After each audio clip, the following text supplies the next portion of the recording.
Welcome back to the Great Primeval Show. I am the Ark Minister and I'm joined by Ancient Realms and Hodgepodge.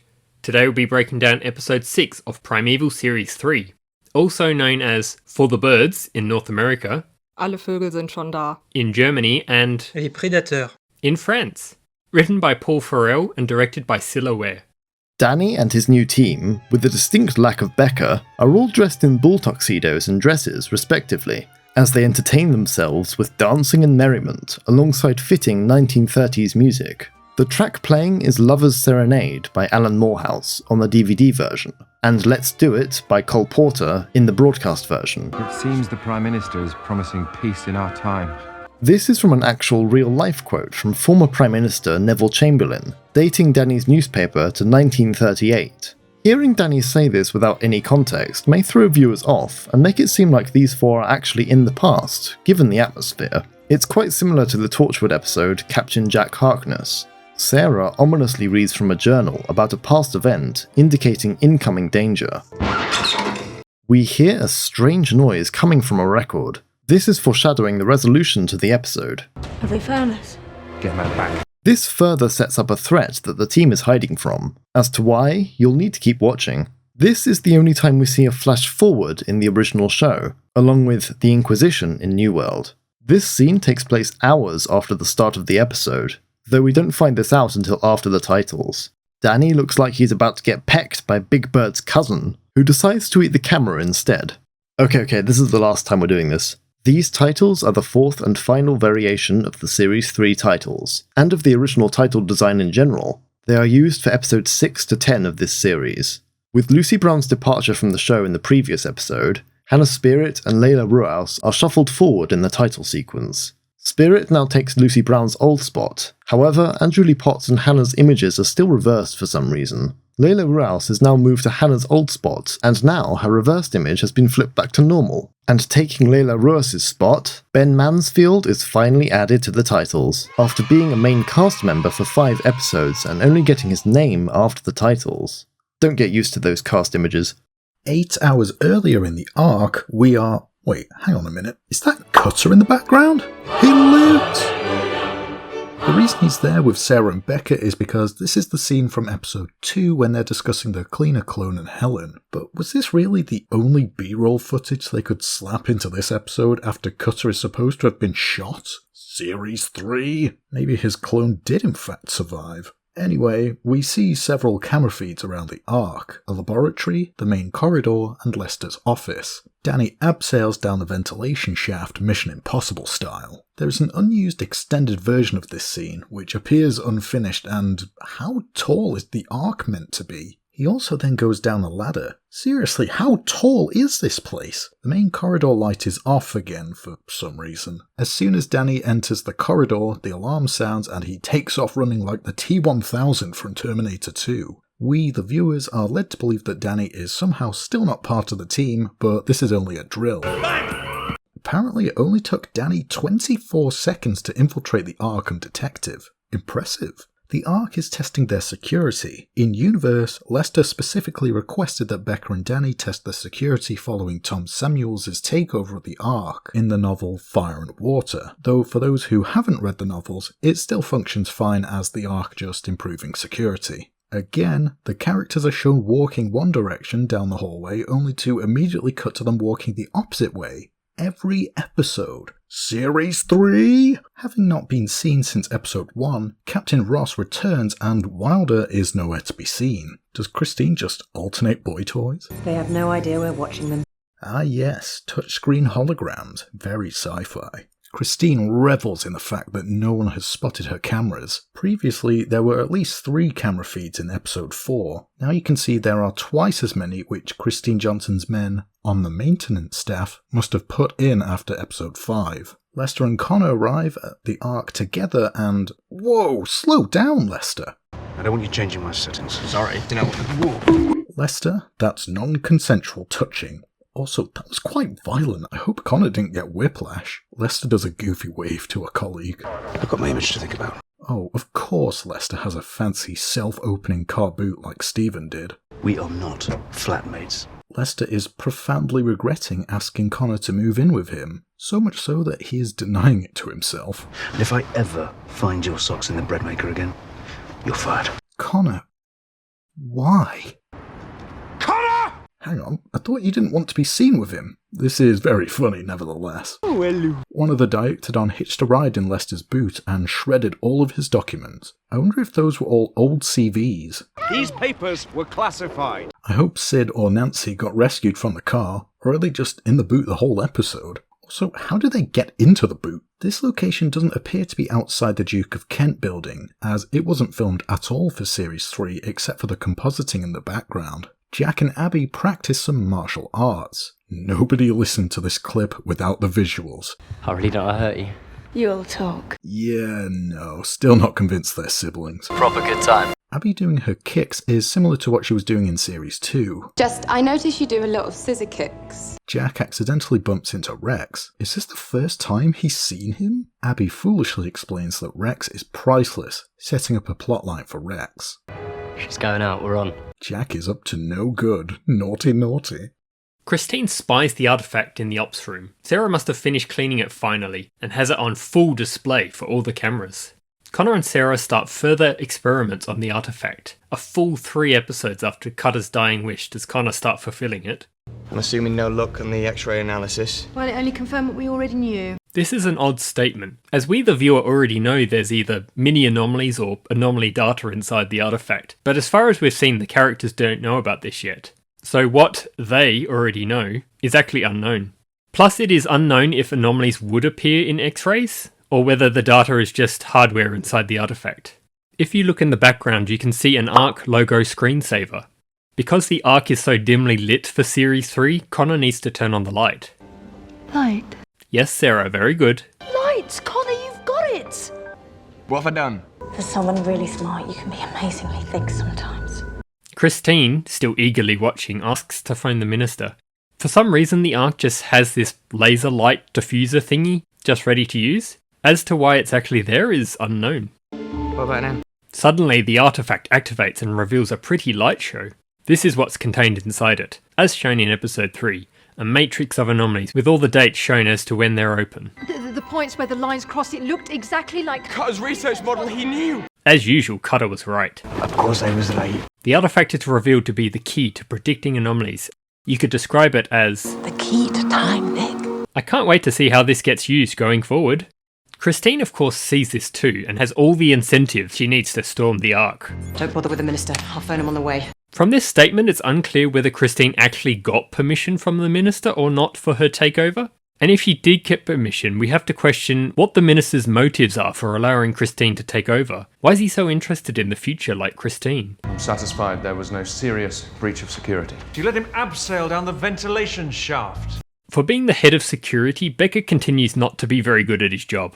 He looks like a stunned mullet here while Danny just smirks. Bottom of the shaft covering the corridor. There's no camera there. The pair deduce that there's some hidden cameras in the Ark spying on them and begin searching around for them, but don't tell Lester, who's very confused.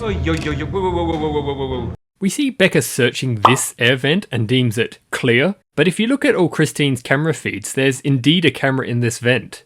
You had one job, Becker! Smart boys, we're on TV. A subtle fourth wall breaking here. They've seen it. Who's seen what? Johnson. She knows we got the artifact. We got 5 minutes. How does Danny know that Christine owns the camera? Maybe it had her name on it? Connor takes the artifact as Danny and the others prepare to flee the Ark. It's interesting that Danny calls for a security lockdown, and yet Johnson's men still get inside with no problems. Lester's looking for a safe house. Danny and co hide in the side lab as Becker covers their exit. They use the ventilation shaft he broke into earlier to escape the Ark undetected. So did all the team just abseil up the ventilation shaft? It's just skipped over. Becker attempts to assert dominance, but Ross is having none of it. We really don't want to kill you, sir. Interesting that Becker didn't shoot first, considering he didn't hesitate to kill the cleaner clone. I guess he's just stalling for the team here? So Nate, with fuel injection, it's rather like osmosis. It's the passing of a solvent through a semi-permeable membrane to form an equilibrium, correct? What the f does this mean, Danny? Did he just randomly remember learning that and use that when he needs quick gibberish? Ignoring that word salad, he's trying to distract the guy so they can take the car. The guy is an Ark employee, so wouldn't he let them just take the car? He looked to be working under the bonnet, so maybe it wasn't in peak condition. Christine slides into view to gloat at Becca. With respect, I don't take orders from you. You do now. Christine then reveals that Becca is her new Wilder. Add another to her harem, I guess. It's weird how Christine stated in episode 4 that he and Wilder could work together again, yet Captain Wilder is just absent. He could be in the future, as Ross is here in the present. Johnson's men have set up roadblocks around the Ark, which Danny just speeds through. However, another car is following in hot pursuit. Lester somehow hasn't noticed all of Johnson's men downstairs, and keeps trying to phone the minister. You've been a bad boy. Is this what she says to Wilder and Ross in the bedroom? Danny pulls a fancy vehicle maneuver to outwit the Johnson mobile. They got away. Christine can't go a single episode without getting angry. Find them. While Lester sits smugly in his chair, Christine decides now is the perfect time to reveal. Oh, and you're in my chair. Lester refuses to let any concern be shown to Christine, obviously not too bothered about this minor setback. Again, Christine has no proof of her takeover from the minister, so this could actually be an illegal takeover. No, this isn't over, Christine. When people say that, James, usually is. Lester is then escorted out the Ark as Christine proudly announces his relief of duty. If I had a nickel for every time an antagonistic woman stood atop this balcony in the ops room this series, Lester meanwhile gives a subtle glance at this Ark employee to do something undercover. You can see coordinates being entered and then sent to the team for the safe house. Hang about that though, what kind of maniac has the taskbar on the side? And that folder layout? They all appear to have the same name except for the top one, but you can't actually read them. Where did Lester go after this in the meantime? Was he just chilling at home with the Diektodon? How fast is Danny driving? Connor gets the coordinates to the safe house. Get rid of your mobiles. There were only 6 seconds between getting the text and throwing his phone out the window, so I hope Connor memorised those coordinates, and there weren't any other instructions on the way. I've just signed a new 18-month contract.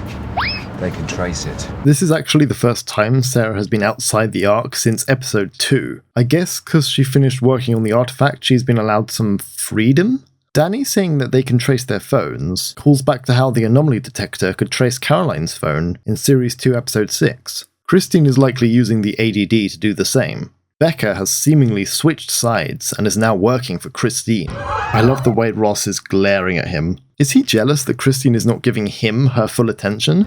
I've looked at your file, Becca. You're a good soldier. Send me the artifact.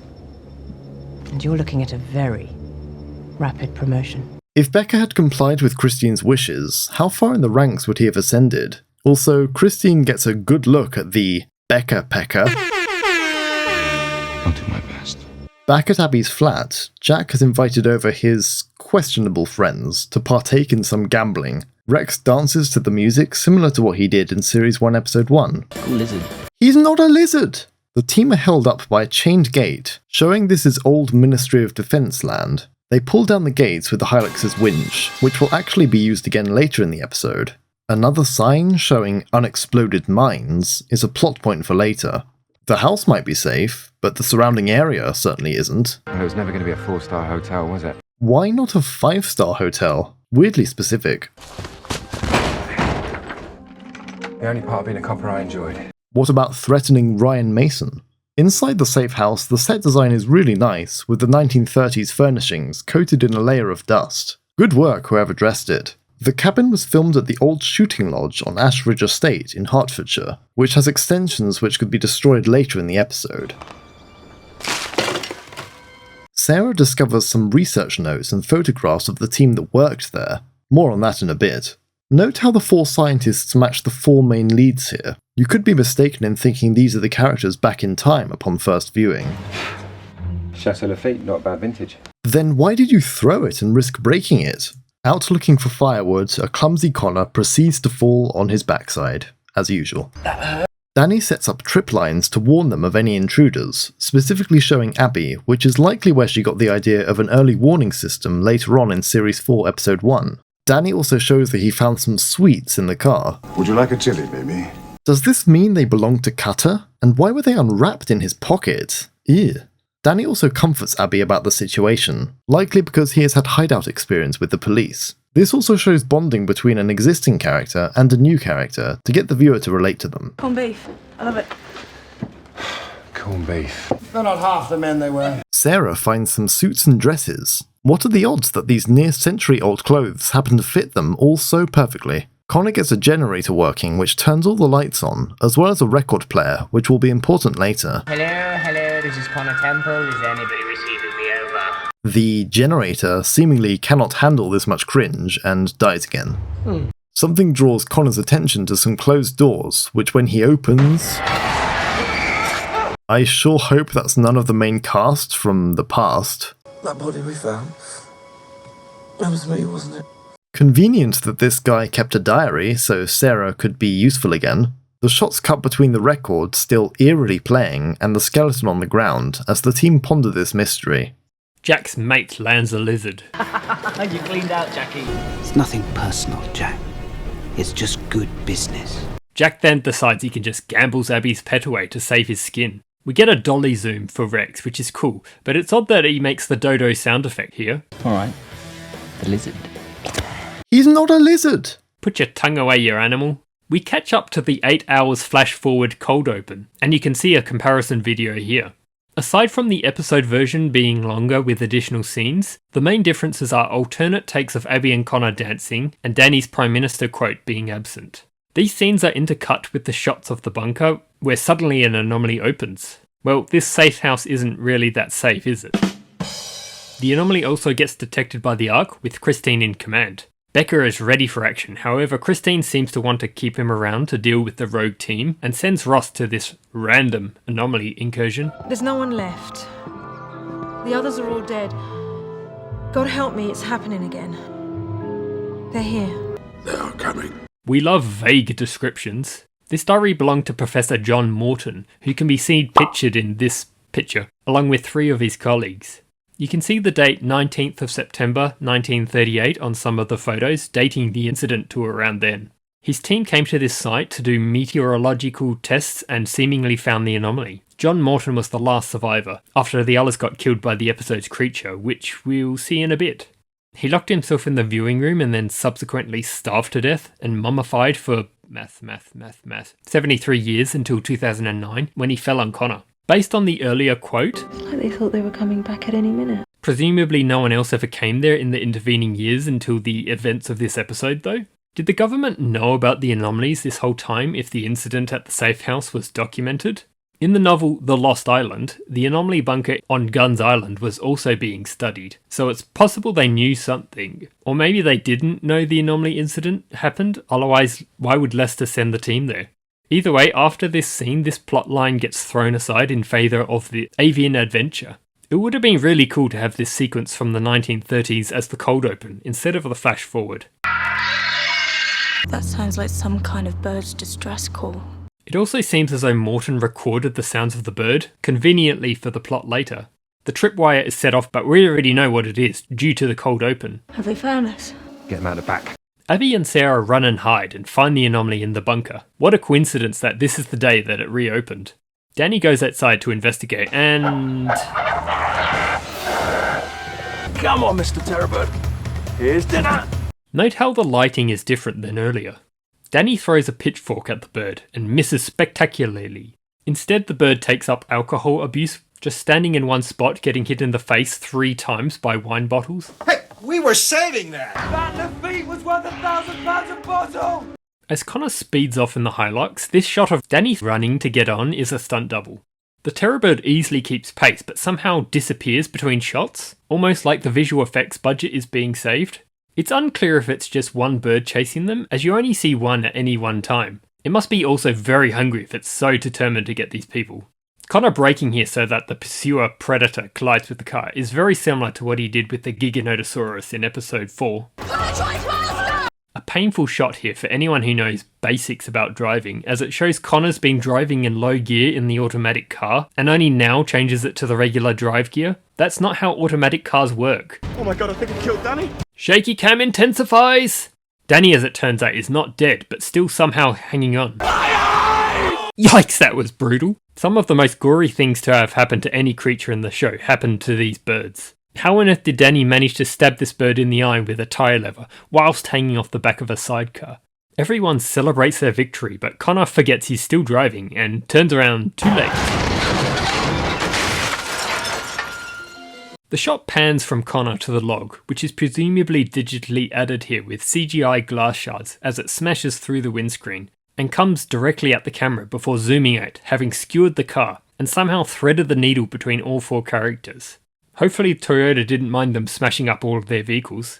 Wow, Danny got launched from the car. He literally looks dead. Despite never being named in the episode, these are a group of flesh-eating birds nicknamed terror birds. Abby's sketchbook in Primeval Evolved ID'd this as the genus Forus rarcos. Impossible Pictures made 3 terror bird models in as many shows, Walking with Beasts, Prehistoric Park, and the terror birds in this episode. And this design is easily the weakest of the 3 if you ask me. As per usual for Primeval, these terror birds are far too big, perhaps being twice the size of the real Forus rarcos. It dwarfs me. Their feathers are dark on the body and grey on the neck, and look to be quite similar to those of female ostriches. They have bare heads and necks similar to vultures. The faces of these avians are brightly coloured with blue and red markings, possibly used for display, though it's hard to see these markings usually, as their faces are either covered in wine or blood most of the time. The beaks have ridges along the top, which aren't known in the skull, so likely these are keratinous structures. They're shown to have very mobile tongues when they screech, which most birds don't do, perhaps to make them look more grotesque. They appear to have the dromaeosaur-esque sickle claw on the second toe, which Forus rarkids did have. Also like them, based on footprints, they would have held the second toe off the ground with only the third and fourth bearing weight, whereas here they walk also using the second toe, but the footprints were not discovered until 2023. There does appear to be some form of practical effect for some of the scenes, though it just looks like a spade with no discernible top or bottom jaw. They all seem to have the same CGI model, suggesting they may all be the same sex or show no sexual dimorphism. This terrorbird model reappears in Series 4, Episode 7 with an alternate feather pattern which actually somehow looks better and more like a male ostrich or a condor. Perhaps that one is a male and these are females, or perhaps that one represents a different species, which would be cool. This is like a giant chicken or something. Another genus of Forus rarkid also appears in Primeval New World in the form of Titanis walleri, which first appears in the episode Angry Birds, and due to New World having a different CGI company, Atmosphere has an entirely different design. They are portrayed as being hyper-aggressive, even more than normal for Primeval. They all respond to the alarm call by retreating home, perhaps to help their flock mate. It's interesting that they form flocks, as the only modern predatory birds to form hunting parties are Harris hawks, and there's no evidence to indicate terror birds did this. They have somewhat similar sounds to the raptor barks from Series 2, Episode 1. They were thought to be strong runners, so them keeping pace with the car is more reasonable than, say, the Giganotosaurus from Episode 4. And finally, the time period that these terror birds come from is never stated in this episode. Forus rarcos lived in the Miocene epoch 20 to 13 million years ago, though in Walking with Beasts and Prehistoric Park, the terror birds are shown living in the Pleistocene only 1 million years ago. So it is highly likely the primeval terror birds come from the same time. So they're quite a mixed bag in terms of accuracy, and their appearance is especially grotesque and ugly for some reason, especially when compared with the other 2 models. Despite saying earlier, we're never going to be able to outrun it, Danny tells Sarah and Abby to run back to the safe house whilst he stays with Connor to deal with the bird. He's very sure that it'll come back rather than just follow the ladies for some reason. Ross turns up, having located the anomaly with the Ark's handheld anomaly detector, but still unaware of the team being there, though he seemingly finds out off-screen as he searches the house and finds the artifact. Connor wakes up in the car, seemingly abandoned by not just the team but also the bird. Where did it go? Close the door quietly. Danny has set a trap. He's actually set a trap for the bird by constructing a snare for it to walk into with the Hilux's winch, with Connor as the bait. He's going to use himself as bait. You just stay down there and look tasty. There's no point in putting a piece of cuttlefish in. You need a big cuttlefish. Great for dancing, not so good for cross country. I'd hate to think how much value that dress just lost from Abby ripping it. Maybe it's just frightened. This scene of the bird looking in the window of the car is very similar to the T-Rex breakout scene from Jurassic Park. You can also see its eye is still injured from earlier, Also, how it breaks into the car is very similar to the way the future Predator does in Series 1 Episode 6. Connor's lucky the bird doesn't think to go around the other side of the car to get at him. Danny makes some amazing faces as he springs the trap. We see another blatant display of plot armor as the terror bird very kindly just stands there and watches Danny climb over the car before trying to peck at him. The trap works and the bird falls over and is just left there? I wonder what happened to it. The terror bird's out again. Wait, those branches look different to the ones Abby put the shreds of her dress on earlier. Maybe she tore off more of it? Abby and Sarah hide in a dead crop field, but soon sense that everything is okay. I think they've gone. Outstanding in a field. Oops. Of course the birds were silent until on screen and noticed the girls immediately. I wonder why they were all gathered there. Perhaps they were looking for a place to nest? Danny and Connor are forced to go through a minefield to get back to the safe house. Note the more modern helicopter shell in the background, certainly not from the 1930s, indicating that this base was used after Morton and his team disappeared, or it could just be a goof. The terror bird charges into the minefield, oblivious to the danger. How was your hopscotch at school? Do you know what? Pretty good, actually. Danny uses this to his advantage and lures it towards him. Quick zoom! The terror bird stands right on the mine and explodes. But somehow, Danny is completely fine. All that's left of the avian adversary is a pile of feathers. These appear to be ostrich feathers. Stay where you are, you're under arrest! Ross captures the team, but in his ignorance and/or arrogance, gets one of his soldiers PG-rated killed by one of the birds in a cool shot reflected in the car's window. With the bird tucking into the soldier, Ross abandons the artifact again, just like the flashback in episode 1, and speeds off in his car, eager to save his own skin. Luckily, Connor dives to catch the artifact. Phew, thank God he did before it gets smashed to the ground. He also only just evades getting run over here. The bird looks like it's about to attack.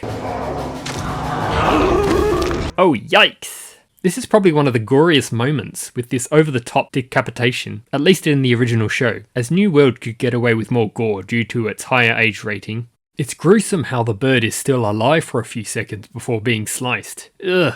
Danny also gives an appropriate reaction. Speaking of cuts, there are also a lot of cuts between shots for this scene of the car almost running Connor over. So many cuts and quick zooms. Everyone runs to the house to barricade themselves in. It's cool that you can see Morton's team barricades are still functional some 70 years later. The minister is an imbecile. He can barely blow his own nose. Do you really think I'm going to let a Whitehall glove puppet with the IQ of a root vegetable tell me how to do my job? Excuse me? Not that one. If you look closely here, you can see that Becker discreetly turns on an audio recording device in order to blackmail Christine later. He also sets Christine up for this line by asking her about Lester and the minister. Inside the house, the team all wait anxiously for the Birdie Boys to arrive. How did this occur? Wait, did they spend all this time barricading the house and yet no one closed the front door? It's just a little thing, but did anyone think about closing the doors? How on earth did this thing fit in the house? It can't even get through that door, unless... Are the terror birds the only thing that can break through wood, aside from titanosaurs? Danny and Connor use an old camera to stun the bird, so now they have a photographic record of their Pliocene pal. Whatever it is, it's classified until I find out what the hell to do about it. They also drop a whole load of debris onto it, which presumably immobilizes it. Note here the team go into the add-on section on the house, so that part can be destroyed without actually damaging the real cabin. The birds all begin attacking the house, with the team fending them off inside with any object they can find. And after a while, all the birds, for some reason, all disappear. How could they run off like that? Connor, talk to me. I don't know where they've gone. One bird appears to claw its way in with its feet for some reason. A totally unnecessary shot. The record! Help me out! It's our only chance! Danny makes a daring attempt to reach the bunker with his plan. However, he gets stuck in a tree. The birds leaping up at him are reminiscent of the raptor scene from Jurassic Park 3, or the Terrence and Matilda T-Rex from Prehistoric Park. Connor tries to distract the birds by standing down on the ground and looking tasty again. I'm so much more tastier than him! They're flocking this way. And Connor just stands there when all the birds come over and start pecking him. How does he survive this? This is the most blatant use of plot armor. You can see his feet just dancing around and yet the birds just can't catch him. Abby obviously seems distressed to hear Connor's apparent death noises, but don't worry, he'll be fine. Instead, she climbs onto the roof to escape, leaving a cowering Sarah to watch these three birds snapping at her. Danny waits in front of the anomaly to lure the birdies back, with the record of the distress call from earlier. Turns out Connor miraculously escaped the birds somehow, and emerges from under the house with Sarah joining him in the cavity as the birds attempt to peck them. Meanwhile, Abby's still on the roof. Just as all hope seems lost for our heroes. All the birds hear this and give up their hunger goals. You could interpret this sound as either a call to arms, as it were, for the birds, or another flock which is bigger is nearby. Either way, the survivors flock back towards the anomaly. Come on, boys. Time to go home. In this wide shot, you get to see how much damage the Beaky brothers did to the safe house, which is both practical and CGI. In this shot, you can only see 3 birds going back through the anomaly. However, there were at least 6 still alive. After one got caught in the snare, which got left behind, another blown up, a third got decapitated, making a total bird count of 9, including the one inside the house from earlier. How many are there altogether? Well, that's 4 of 9. Connor, Abby and Sarah arrive at the bunker and find that the anomaly has closed, and there's no sign of Danny. You'll not see nothing like the mighty wind. That was a lucky escape. He'd better get used to being stuck with these birds in the long run. It was just me and those terror birds for 6 months. You're all under arrest. As soon as they leave the bunker, the team are ambushed by Becca and more of Johnson's men. Our situation has not improved. I'm just following orders. Good soldiers follow orders. The team are likely escorted back to the Ark in one of Johnson's vehicles, but it's unclear. Christine looks so chuffed to finally have the artifact she's fought so hard for in her possession. I wonder if she even cared that one of her men, Ross, was vaporized. I think I'm going to be sick. You could probably sell Danny sick on eBay. You're looking at a very serious charge of stealing government property. This line is somewhat similar to Claudia's line from Series 1, Episode 4. You stole government property. That makes it treason. Lester surprises Christine when he arrives unexpectedly, but considering how many times she has just walked in on Lester, it's a bit hypocritical. You've really got to do something about your security. I think you're sitting in my chair. Lester says the same thing that Christine said to him earlier, turning her power against her. Captain, would you mind escorting this troublesome man from the building? I'm afraid I can't do that, Mum. What? Becca then plays his trump card by revealing his audio recording from earlier. The minister is an imbecile. He can barely blow his own nose. Do you really think I'm going to let a Whitehall glove puppet with the IQ of a root vegetable tell me how to do my job? Christine's reaction here is priceless. I guess Becca has now ruined his chances of hooking up with her. She's internally raging again. Oh, that reminds me. The minister wants to see you. Actually, he did seem a little upset. Despite this, Christine doesn't seem to suffer any repercussions from her takeover, as you see her back in her HQ at the end of episode 8 and 9 working as usual. Danny whistling here is a cliche in most cartoons, only adding further insult to Christine's actions, and everyone bursts out laughing as she leaves the room too. You missed us, didn't you? No, ridiculous. Lester instantly dismisses everyone without so much as a thank you as Connor retrieves the artifact. For the ending, the song Somewhere Over the Rainbow by Israel Kamakawiwa Ole, I probably butchered that, plays. However, if you watch the DVD version, Better Man by Bill Bayliss plays. Everyone on the team reunites in slow motion, with Lester standing atop his balcony view and staring down as they begin to cheer him for his return as Christine walks out of the Ark in shame. This scene here feels a bit out of place because it was only a matter of hours for these events to take place, and probably would have worked better if this plot of Christine taking over was split over a few episodes to have a bigger payoff here. Lester graciously accepts his return with a smug adjustment of his tie. What a guy. Later, Abby returns to her flat to find Jack and a lack of Rex, setting up Connor and Rex's arc for the next few episodes. In closing, episode 6 takes place over just 8 hours, and it's approximately 1 to 2 days between this and the next episode. Join us next time for the breakdown of episode 7 of Primeval Series 3, but stay until the end of the credits for Alfred's breakdown of Primeval Evolved Week 6.